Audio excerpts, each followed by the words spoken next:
السلام علیکم ورحمۃ اللہ وبرکاتہ نحمده ونصلی علی رسولہ الکریم اما بعد۔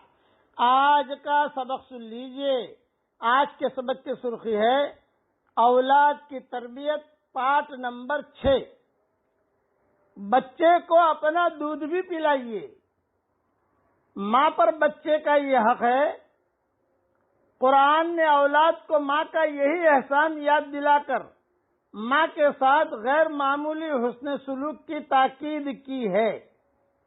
ماں کا فرض یہ ہے کہ وہ بچے کو اپنے دودھ کے ایک ایک قطرے کے ساتھ توحید کا درس اور رسول کا عشق اور دین کی محبت بھی پلائے، اور اس محبت کو اس کے قلب و روح میں بسانے کی کوشش کرے۔ ڈبو کا دودھ زیادہ نہ پلائیے۔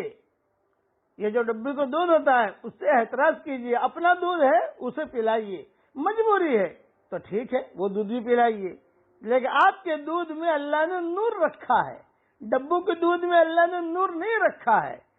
بعض عورتیں ہوتی ہیں ڈبو کا دودھ پلاتی ہیں، ان کو شوق ہے، اپنا دودھ پلاتی نہیں ہے۔ نہیں، اپنا خود دودھ پلائیے۔ کیا آپ کا دودھ پیے گا تو اس کے اندر اخوت، محبت اور وہ دین کا پروان چڑھے گا، اور پھر اس محبت کو اس کے قلب و روح میں بسانے کی کوشش کرے۔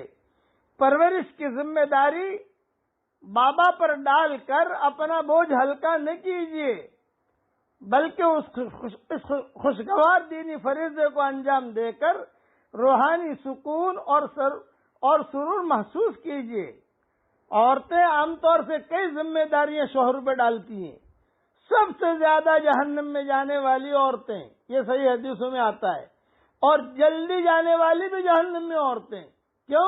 کہ شوہر کی نافرمانی، شوہر کے اوپر اتنی ذمہ داری ڈال دے گی، اتنا کام بتائے گی شوہر کو۔ مجھے خود ایک عورت ملی، یہ کہا مولوی صاحب ہم تو جو ہے شوہر کو نچاتی ہیں، یہ خود مجھے کہا میرے گھر کے نیچے کہ ہم تو جو ہے ہمارے شوہر کو نچاتی ہیں، ہم تو اس طریقے سے نہیں کرتی۔ وہ جائے گا تو کسی کام کے اپنے گھر پر آئے گا تو گھر پر آتے کہ کہیں گے انڈے نہیں ہے۔ ارے اللہ کے بندے تم کہہ دیتی، میں آتے لے آتا۔ نہیں، جائیے لے آئیے ورنہ بھوکے رہیے۔ اور بیچارہ شوہر جو ہے وہ انڈے لینے جا رہا ہے، اب انڈے لینے گیا واپس آ رہا ہے، ارے وہ جو دوا بھی لیتے آئیے گا، میں بھول گئی کہنا۔ اب وہ جو ہے پھر سے واپس جا رہا ہے، پھر واپس آ رہا ہے، ارے تھوڑا فروٹ بھی لیتے آنا، یہ منا جو ہے کیلا مانگ رہا ہے۔ یہ چیزیں ٹھیک نہیں۔ اس لیے دونوں میاں بیوی جو ہے محبتوں کے ساتھ رہے اور ایک دوسرے کا احترام کریں۔ اسی لیے کہا گیا ہے کہ ساری ذمہ داری شوہر پر نہ ڈالیں، بلکہ اپنا بوجھ ہلکا نہیں، اپنا بوجھ ہلکا کر دیا نہ آپ دونوں میاں بیوی ذمہ داری سمجھیں۔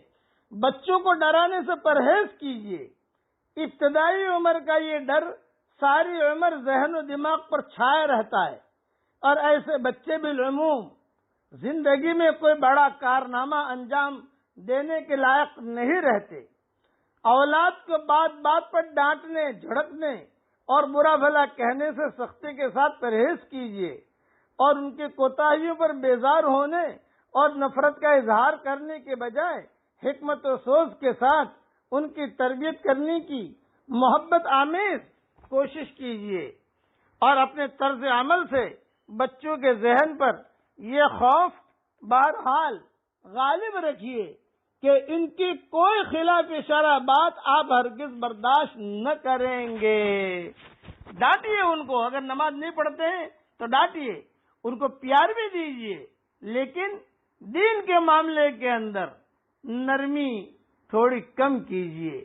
یہ نہیں سردی کا زمانہ ہے، باپ جو ہے وہ مسجد میں فجر کی نماز کے لیے جا رہا ہے، بیٹا صحن میں جو ہے وہ سردی میں سویا ہوا ہے، رضائی جو ہے زمین پر گری ہوئی ہے، اب باپ جو ہے جاتے جاتے زمین پر رضائی جو ہے وہ ڈال دیتا ہے بچے کے اوپر، لڑکے کے اوپر، اور کہتا ہے کہ بیٹا میں تو جنت میں جا رہا ہوں، تو جہنم میں جا۔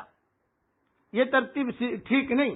یعنی دین کے معاملے کے اندر بہت ہی تھوڑی سی ایڑی نظر رکھیے۔ آپ اولاد کے ساتھ ہمیشہ شفقت اور محبت، نرمی کا برتاؤ کیجیے، اور حسب ضرورت حیثیت ان کی ضروریات پوری کر کے ان کو خوش رکھیے، اور اطاعت و فرما برداری کے جذبات ابھاریے، اور بچہ جو مانگے وہ مت دیجیے۔